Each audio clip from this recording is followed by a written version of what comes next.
Gran Touring Motorsports started as a social group of car enthusiasts, but we've expanded into all sorts of motorsports disciplines, and we want to share our stories with you. Years of racing, wrenching, and motorsports experience brings together a top-notch collection of knowledge and information through our podcast, Break Fix.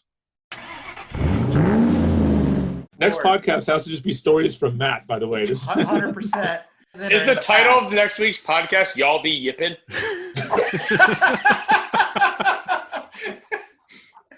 So Matt, what do you think? You gonna unmute? I had to find a button first. All right, so let's hear what Matt has to say. First, I want to change my background. I think. Pause. I liked it as lamp disembodied Mazda 3. Yeah, it's really cool. Yeah, but it's only in the now. Whatever. All right. So the car that got away, huh?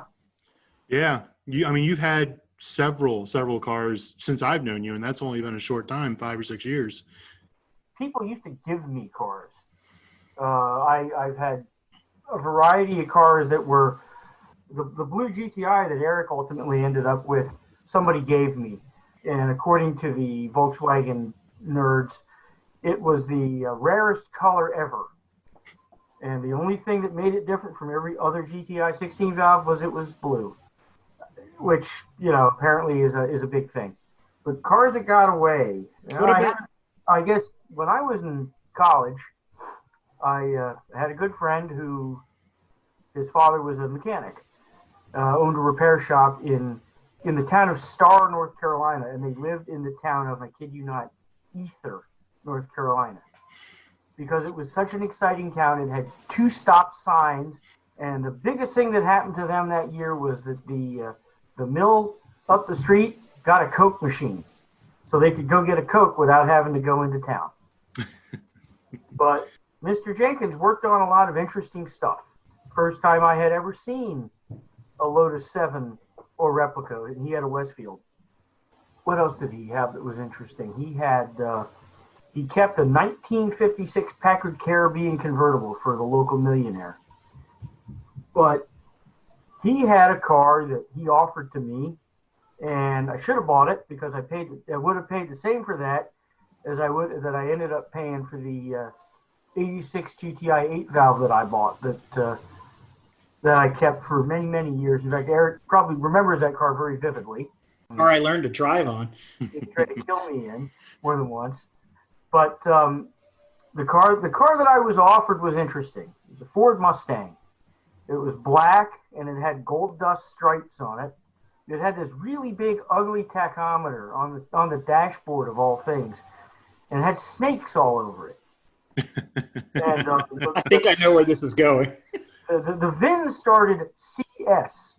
For those who know the Shelby Mustangs, they made the GT350H. They were rental cars. The first 85 of those cars were manual transmission, manual brake cars. Were those Hearst cars? Hertz rental car. Yeah. Hertz. Yeah, that's what I meant. Yeah. They have Hearst shifters, though. Yeah. The first 85 were rental cars. Or, I'm sorry, were manual transmission cars. And after that, Hertz excuse was it took an excessive amount of effort to steer and brake the cars. So they went to automatics with power steering and power brakes. The reality was that most of the rental cars came back. They either had welding marks in the body from when a roll bar was installed. Some of them came back with different tires. A lot of them came back with a standard 289. The standard 289, I believe, was a 271 horsepower motor. The Shelby motor was a 289 and made 306 horsepower, which in that day was amazing. 1957 Chevrolet fuel injected was the first car to make 1 horsepower per cubic inch.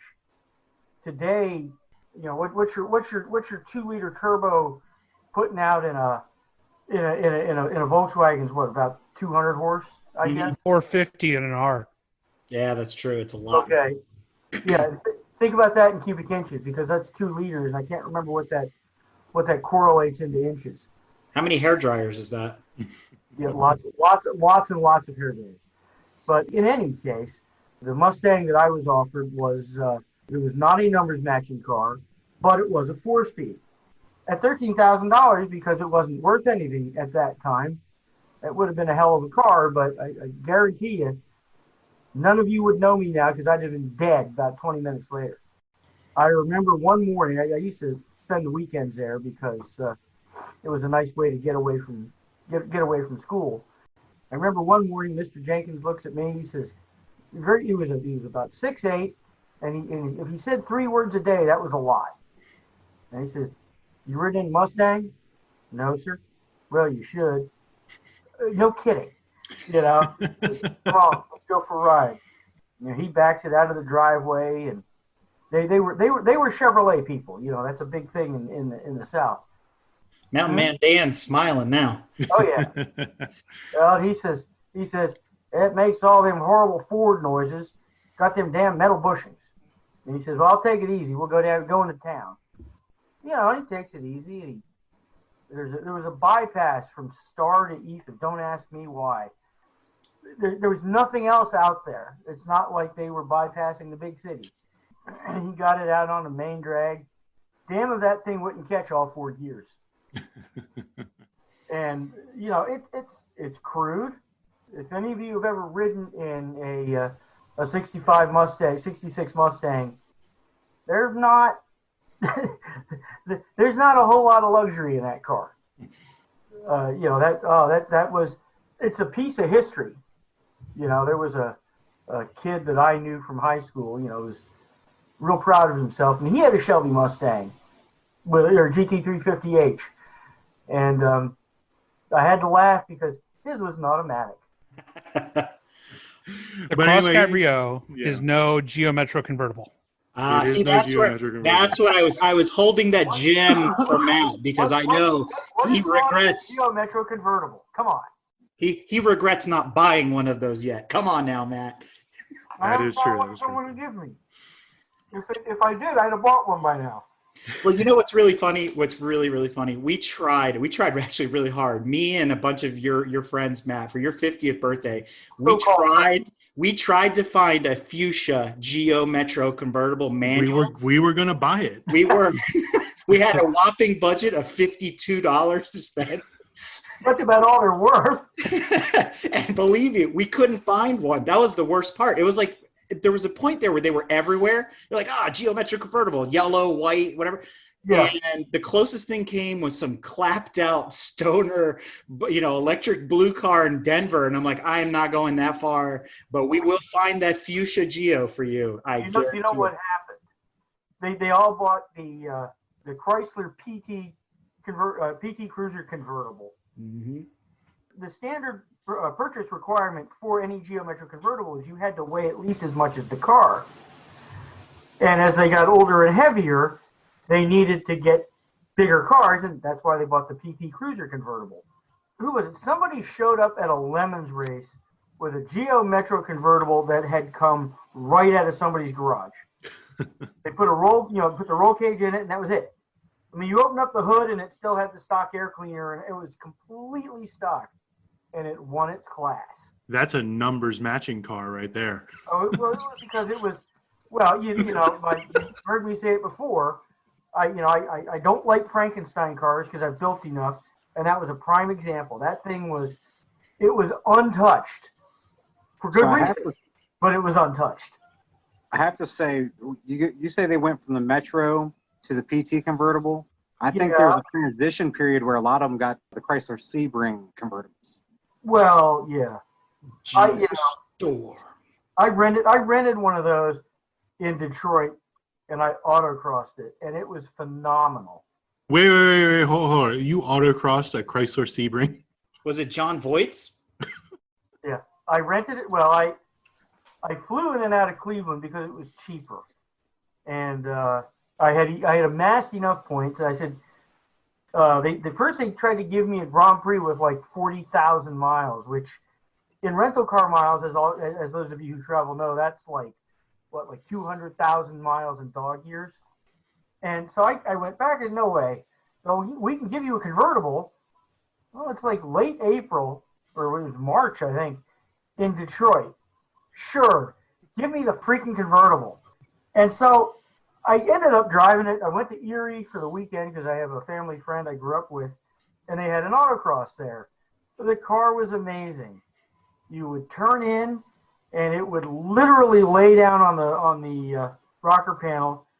And as you turned in, you could watch the rear of the car twist in the opposite direction. Your sarcasm knows no bounds. So are you saying you regret not buying a Chrysler Sebring? Is that what I'm hearing? Is that the one that got away, Matt? I think he regrets that rental. He said he got that with rewards points. I don't think a Chrysler Sebring convertible is a reward. That's a punishment. One of my many trips involved going to Chicago, and the reward car that I got was a Taurus with a sunroof. Are you? I can't. Are you cashing in like the Monopoly things from McDonald's? You're a glutton for punishment, Matt. Are you taking enterprise reward points and cashing them in at Hertz? Yeah. No, fortunately I had Hertz, but still, well, the beauty is as I started traveling more and became more educated, I gravitated towards the Crown Vic because A, they didn't get beat up like the little cars did, and B, I usually got them in white because that way I kind of blended in, except for the one night I got lost in the Garment District in LA. And I'm driving through the Garment District at like 10 o'clock at night in a white Crown Vic. And I'm like, I look like a cop. I'm going to die. Who drives around the Garment District at 10 o'clock at night? No one. No one with a brain. But my coworker who would travel with me was a little gal, older than I am, but she was like 5 foot tall. And you're only 5'2". Thank you. And she would ride in that car. She couldn't see over the dashboard. And I said, "What do you think of these things?" She goes, "Well, it's like my father's Oldsmobile." But I loved those cars. They were comfortable. You could park them anywhere because they were so damn big. No one would get in your way. Right. Well, there you have it. Never a dull moment with Matt. All right. We were just getting started. We were cracking into Dan's background history here, autocrossing and whatnot. Oh yeah, no. Well, ask him why he has that email address. Oh man, there is a story behind that. The slow Rocco, right? Yeah. Have you heard that story? I used to autocross this Scirocco, a 1981 Scirocco S model, and it was a fun little car. It was all suspension and no tweaks to the motor or anything. And I thought it was pretty slick, and I thought I was okay. But there was this guy that used to hop in my car, and every time he hopped in my car, he beat my time in my own car.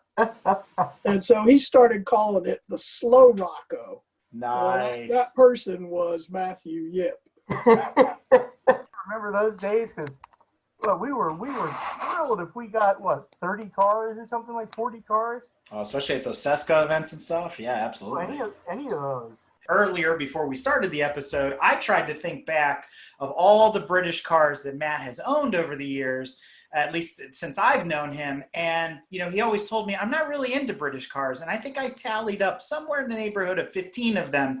No, not British cars. But, I mean, if you go back to the MGA and the B and the multiple Land Rovers and the Jag with the 350 and the Lotus, I mean, it adds up pretty quick. There's a lot of them in there. Well, growing up, I had a good friend who is the father of one of my high school friends who had Jags. He had a XJ12L with a small block, and then he bought a 78 XJS with the V12, hated the V12 and put a small block in it. And his brother had a coupe with a small block. And I really liked the cars. I mean, they compared to German cars, you're right, German cars are very sterile. Japanese cars are, I can't describe, they're bland. They're very sterile, but they're very functional. British cars are like a club. You walk inside, it's got a lot of wood, it's got a lot of leather. It's a very clubby feel. So I ended up with, I picked up the XJ6L because it had a small block Chevy in it. And I went to take something out of it. And the number of tiny screws holding the dashboard together were phenomenal. And it reminded me that whoever built this car was probably a cabinet maker before they were a coach builder. So I had another good friend who, what was it show? Was it Off-Road Trucks or something like that? Dan. Yeah, Dan Rao. Yeah, he was on Truck Night in America. And he's had Land Rovers for decades. Found a 72 Series 2, and it was cheap enough. I figured I'd bring it to this side of the country, and if it was junk, I'd sell it. As it was, it ran. The idiots who had it couldn't figure out how to start a car with a carburetor or points. And, you know, the beauty to that car, the beauty to the MGs, plural, is the simplicity. The Land Rover showed up. It had an adjustable wrench in the tool chest. And I laughed. I said, hey, here's half the toolkit, because between an adjustable spanner and a screwdriver, if you can't take a Land Rover apart, you should just give up. I mean, and the neatest thing about the Land Rovers was, even into the 70s, it had a manual priming fuel pump and a crank to start it. That was one of the best party tricks ever. You know, watch this shit, and you crank it and start right up. That was pretty cool. Now, I will say, it was disconcerting riding in that Landy because you sat on top of the gas tank. So, you know, but I understand why they built it that way. Well, but you want to talk about stupid simple. Yeah, and, absolutely. You know, I mean, stupid simple and tough as nails. I mean, you know, you see them on the TV shows, you know, Born Free and whatnot. They beat the hell out of them. They don't care. You know, and now I've got the newer version. I've got that disc. Hang on.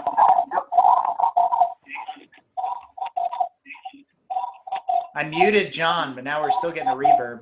There we go. We'll just completely mute him. Oh, Lord. All right. You're in the box, John. Just stay over there. All right. Who knows with technology? Apparently, it must be Lucas' laptops over at the Wade household. Yeah. You know, and you know, now I've got that 2000 Disco, and you know, they're all the horror stories about Land Rovers being unreliable and whatnot.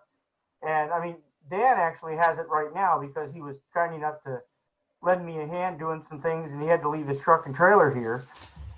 I mean, the Disco is a very comfortable, very competent off-road vehicle. The new ones are as well, but the problem I have with all the new ones is they've become so glitzy that you don't want to take them off-road. Not like the old series. You know, the old series, right. you get it muddy, you just take the roof off and take the garden hose to it. You know, and my Lotus is the definition of simplistic. I mean, it's one of the last factory-built Sevens, but that's another car that, you know, an adjustable wrench and a screwdriver, and you can take that thing apart and have it in pieces. And, you know, the real irony is you're talking about, 35 horsepower in the original Mini. My Lotus has the Austin Healey Sprite motor with a Weber. And I don't know the actual power figure, but in stock trim with the SUs, it was a whopping 43 horsepower. But the car weighs 986 pounds. And I had it out on the road the other day for the first time, and it'll go 60 miles an hour, which is, as I said, 43 horsepower. Never felt so furious in your life. That's true. They're interesting cars. You know, they're weird, but you know, if you think about it, so are German cars. Germans tend to over-engineer the hell out of them, and as a result, they overcomplicate it. Where the Brits tended to not overcomplicate, but they tended to engineer really bad things and then stick with them forever.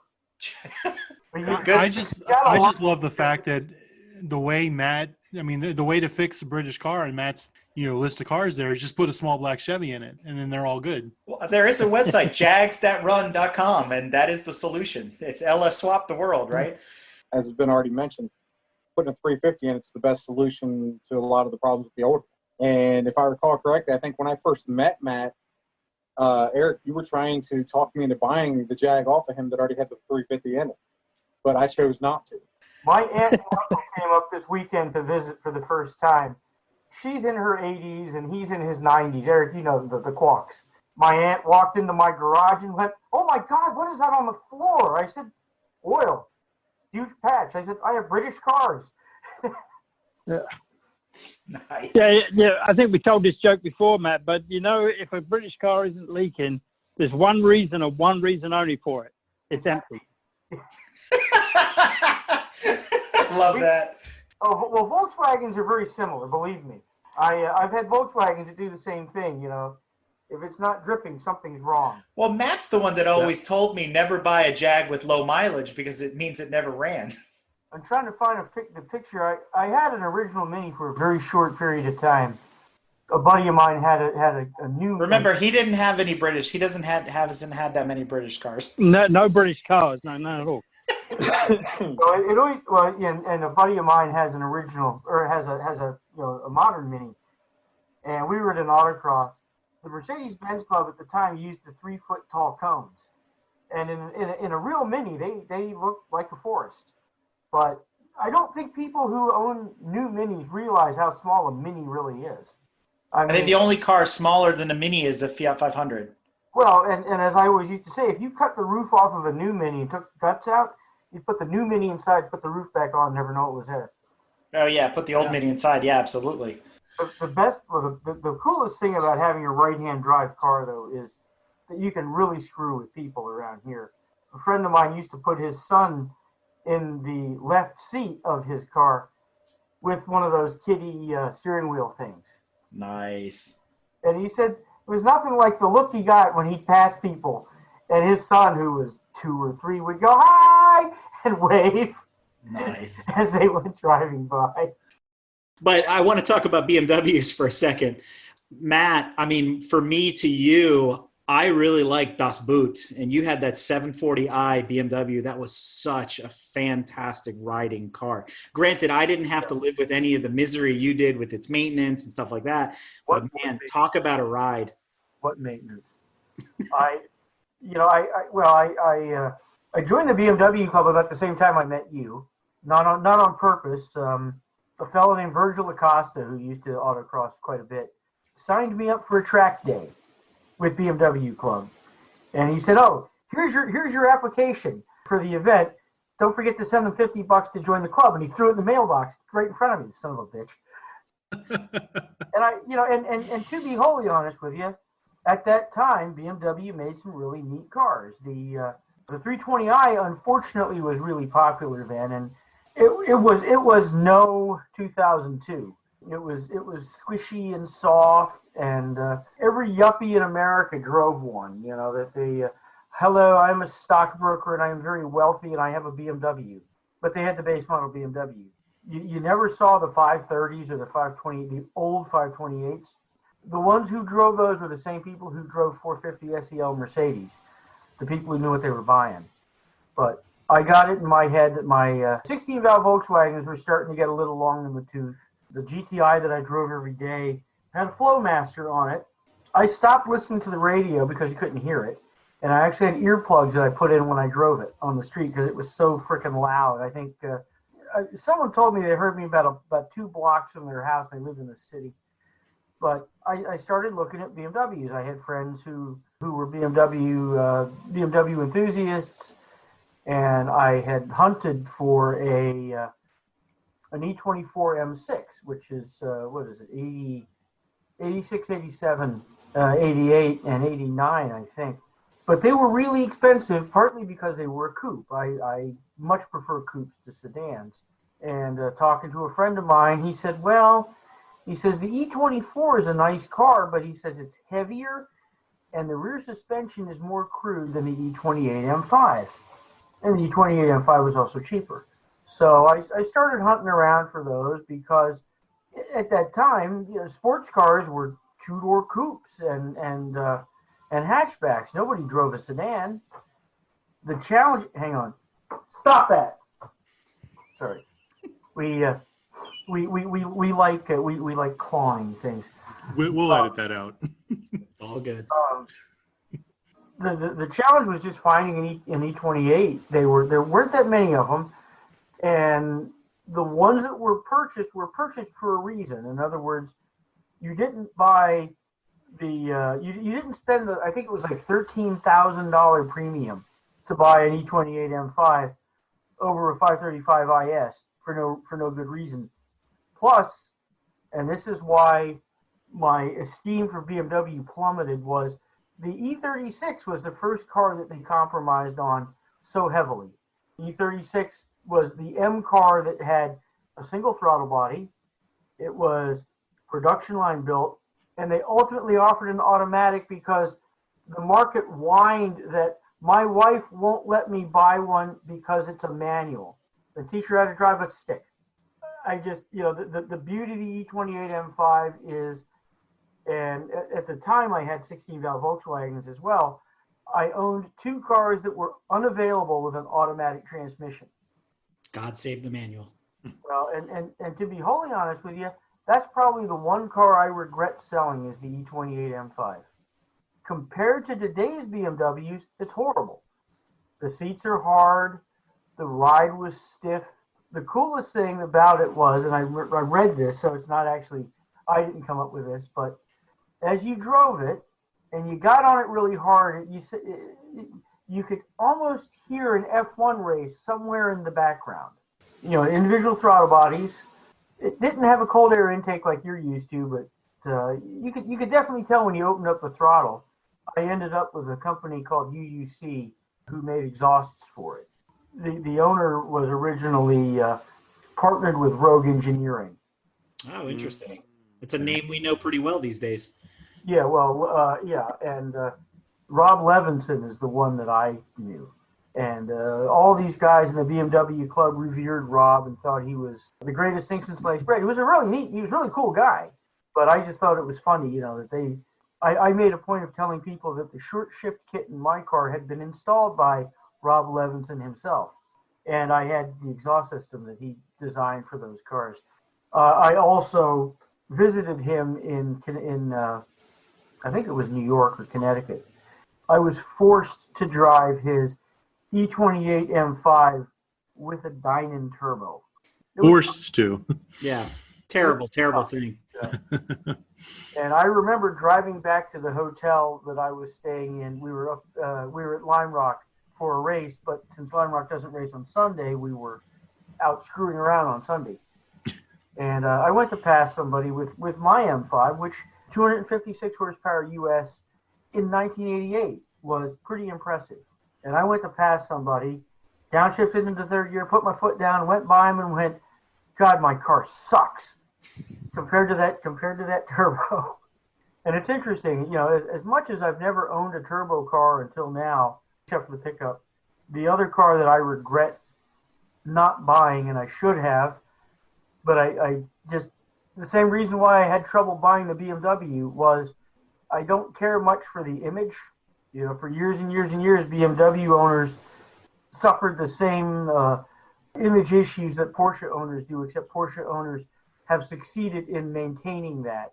BMW owners now are just lease buyers, just like Mercedes buyers. But I had an uncle who had a real version of the car that Alan R. owns. Alan R. has an 86 930 turbo, which is a very nice car. Much more, not much more, but more refined. My uncle had a 78. That's one that I could see owning. My uncle was an incredibly generous man. I went out for a wedding in the Bay Area and asked if I could take the car, and he said, "Oh, take the Porsche, go ahead." Nothing like coming across Dumbarton Bridge at 2:00 in the morning at 125 miles an hour because you can. I have a friend out here who has a car collection. I always used to tell Eric, never drive your heroes. And then I drove a Renault R5 and wrote an article about it. Oh, yeah. Well, among the cars he has is a turbo, Renault Turbo 2. And, and Eric, I remember Eric saying, it's got horrible turbo lag. It's 1985, but it's still cool. I mean, it's still as weird as ever, and it's very French, Mm-hmm. which means it actually makes the British cars look sensible. Well, I tell you, and the turbo lag, it was funny because I hadn't experienced turbo lag like that since I had gotten rid of my original. I had a UR Quattro, and those were even worse. It was like a 930 where it was a light switch. So you waited for it, and all of a sudden it's like bang, and then you had to shift again, and then you waited for it, and you repeated the process. At least the Renault, because it was a much smaller motor, it spun up quicker. But you're still like, okay, when's the boost coming on? And then it would just come on, you know. But yeah. Wow. Hello, is anybody home? Yeah, you're like, oh my God. The UR Quattro was a dog when it wasn't on boost. And to show you what an idiot I am, Eric might remember this. There was a period of time where I owned two of the rarest German sports cars or sports sedans ever built. I had Audi V8 and an E28 M5.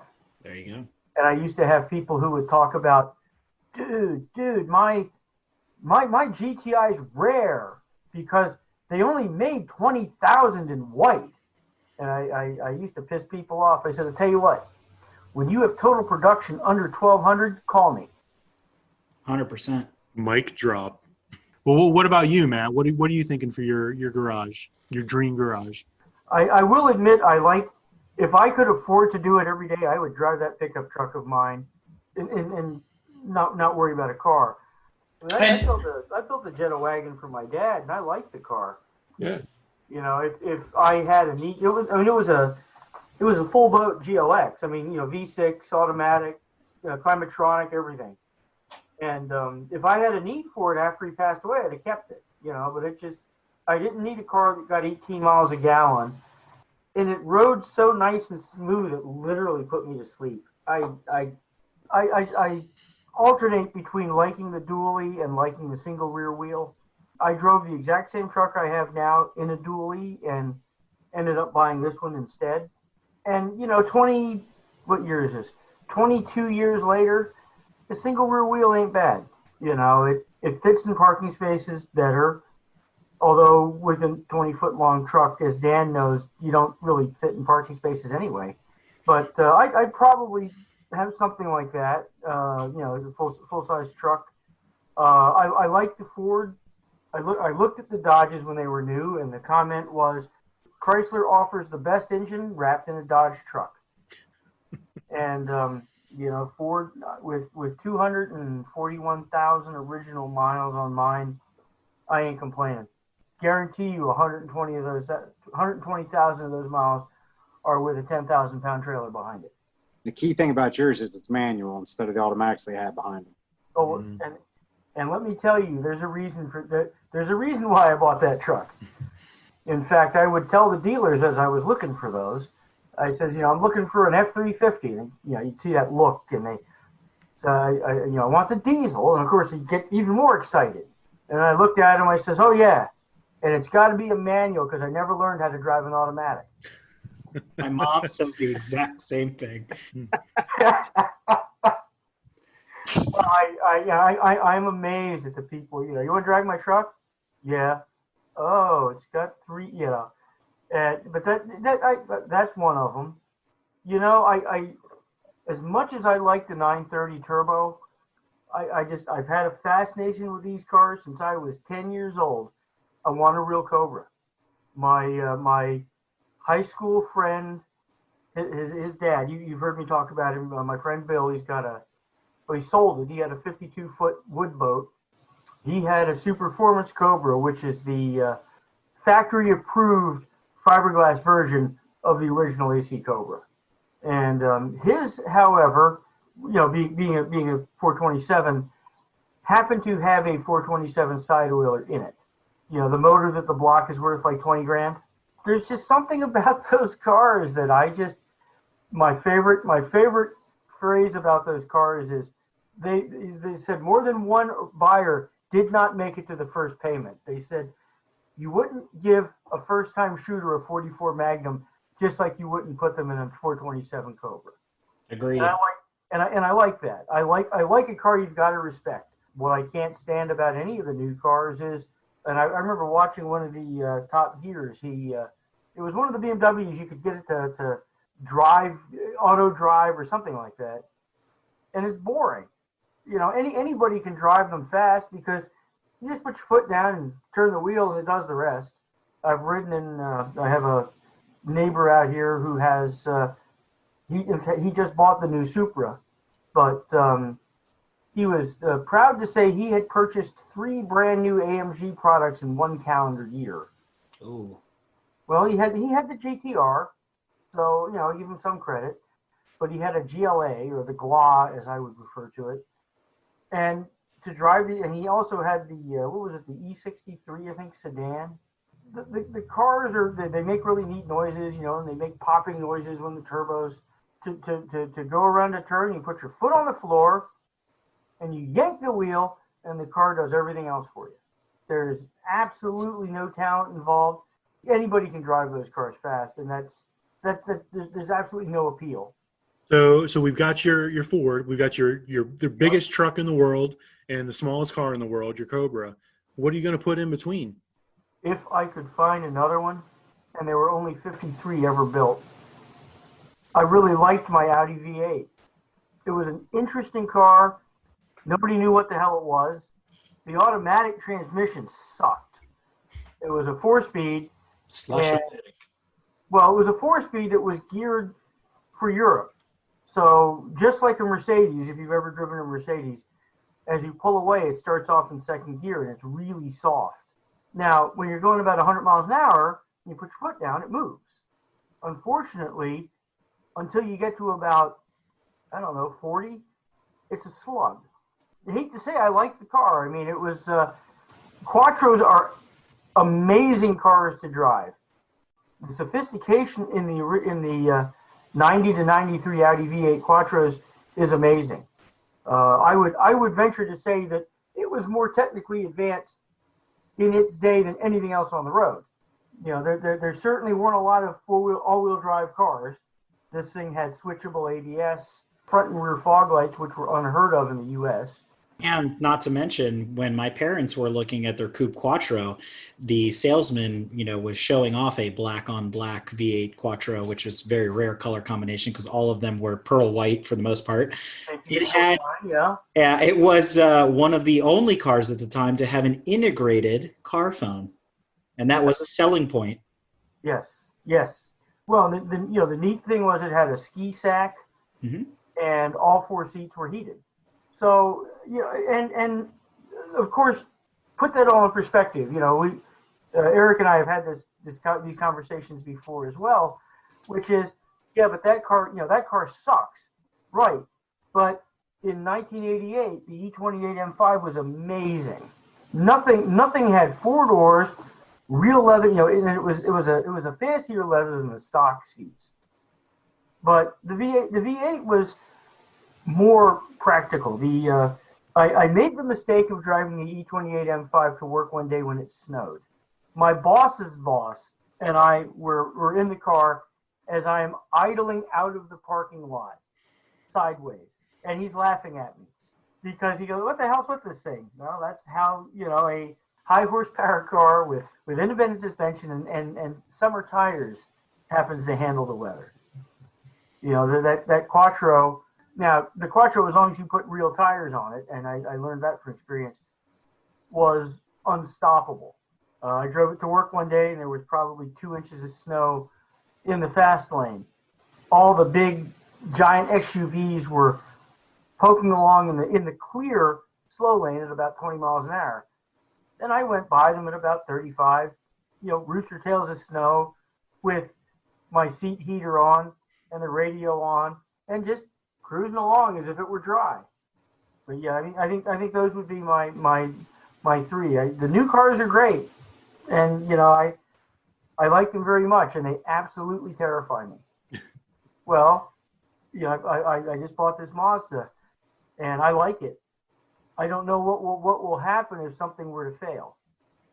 I guess we'll find that out in another episode.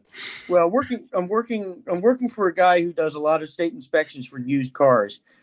And it's interesting to see what's coming through.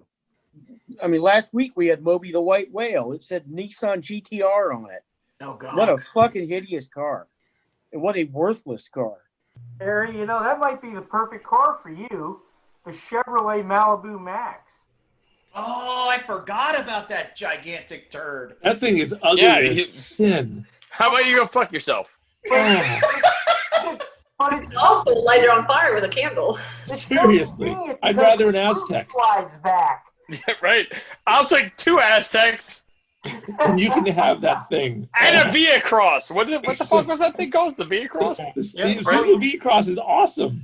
Yeah, but The point is the Max was actually the same chassis as the Pontiac G6, even the coupe, because Pontiac was doing their whole wider is better thing still. They wanted the longer wheelbase on the G6, so they took the Malibu Max's wheelbase rather than the Malibu's wheelbase for the G6. The other nice thing, actually, and it's kind of the dark secret, is that was in a period where Chevrolet was selling everything as an SS. Yep. So you could get a Sonic SS or a Malibu Max SS. Yes. Cavalier SS. What the fuck do you do with a Malibu Max SS? I'm not sure. It's a Cobalt, and it does the quarter mile faster than a GT3. Yeah, until you start it. Don't be talking smack about that HHR. That is a high quality vehicle, people.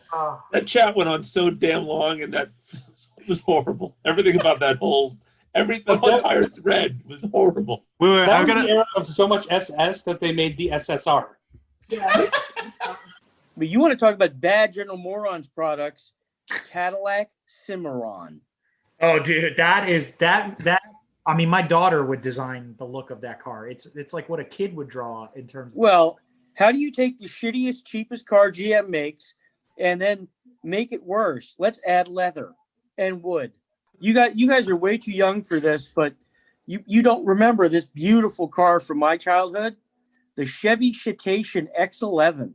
Citation? Oh, yes. The Chevy Citation, the first front-wheel drive. The X11 was a V6 performance car. The Citation. I love that. Look it up. Yeah. It's the shitation. Yes. So that reminds me. There's a reason why. And there was a kid I went to high school with who had one. Who thought he was hot shit for years. General Motors, you can lease a General Motors product if you work for General Motors for practically nothing. And this is when I was working in Detroit. Apparently, quite a few of those middle managers had Aztecs because there was nothing else on the roster. In other words, you want to lease a Pontiac 6000 STE, you have to have an Aztec. You want to get a Firebird, you have to have an Aztec. You want a Cadillac, you have to have an Aztec because they couldn't sell them. Yeah. It was the same reason why Ford corporate guys were driving two-door Explorer Sports forever. Couldn't sell them. You guys again are way too young for this. Ford had an advertisement for the Grenada, and it was Who would name a car a Grenada? That it rode so well that the guy was going to cut a diamond in it because the ride was so smooth, and of course he cut his balls off. Well, it gets better because Saturday Night Live did a parody on it with doing a maul in the back seat of a Granada as it's been driven. And the rabbi, you hear, "Wah! It's a boy." Did anybody ever drive Barry Miles's car? The Omni, the Shelby Omni? Yeah, the GLHS. No, I know you have, right? Yeah. It's still a horrible car. They tripled the horsepower. Even at 100 miles an hour, it's a horrible car. As bad as the Shelby Dakota? I've driven that too. Sorry, Shelby Durango. He has one of those. I've driven both. Oh. The Durango, there's nothing. Actually, you know what? The Durango, or the Dakota is fine because it's a pickup truck with a 5.9. Big deal. The best was that it had the 446 pack hood on it.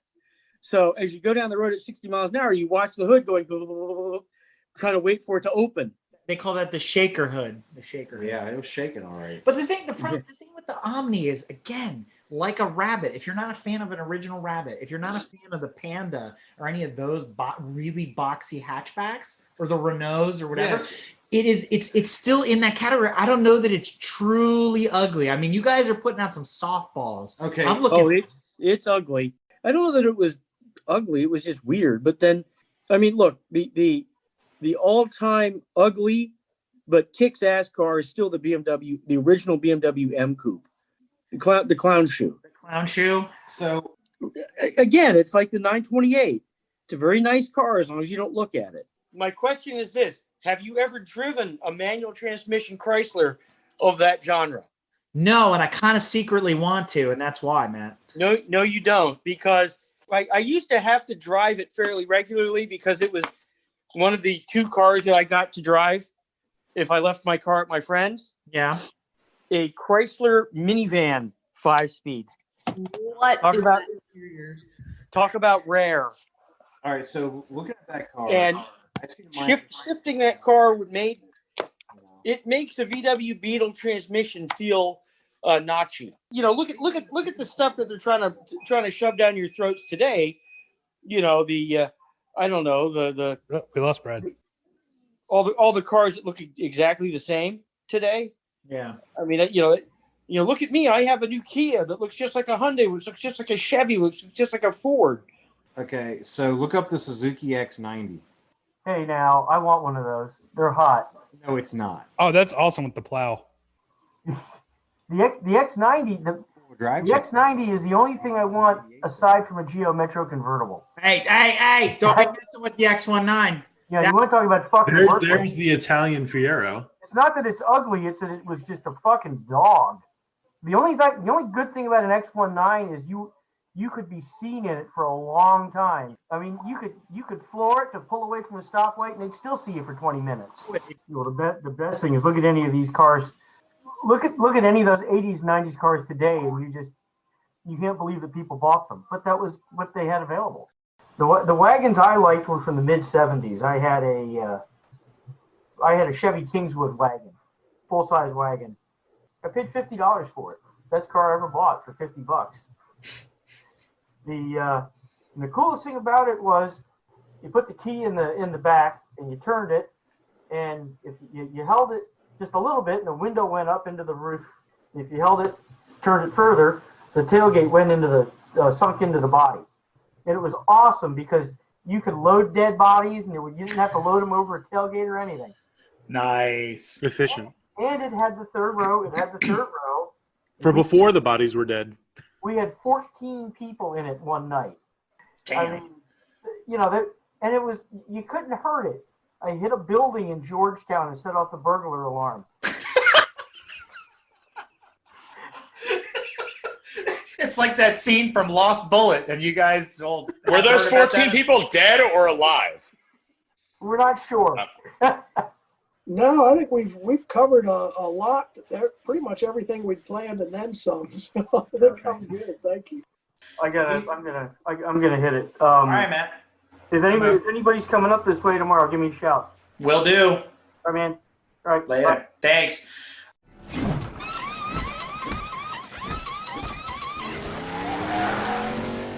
If you like what you've heard and want to learn more about GTM, be sure to check us out on www.gtmotorsports.org. You can also find us on Instagram at Gran Touring Motorsports. Also, if you want to get involved or have suggestions for future shows, you can call or text us at 202-630-1770 or send us an email at crewchief@gtmotorsports.org. We'd love to hear from you. Hey everybody, Crew Chief Eric here. We really hope you enjoyed this episode of Break Fix, and we wanted to remind you that GTM remains a no annual fees organization, and our goal is to continue to bring you quality episodes like this one at no charge. As a loyal listener, please consider subscribing to our Patreon for bonus and behind-the-scenes content, extra goodies, and GTM swag. For as little as $2.50 a month, you can keep our developers, writers, editors, casters, and other volunteers fed on their strict diet of Fig Newtons, gummy bears, and Monster. Consider signing up for Patreon today at www.patreon.com/GT Motorsports. And remember, without fans, supporters, and members like you, none of this would be possible.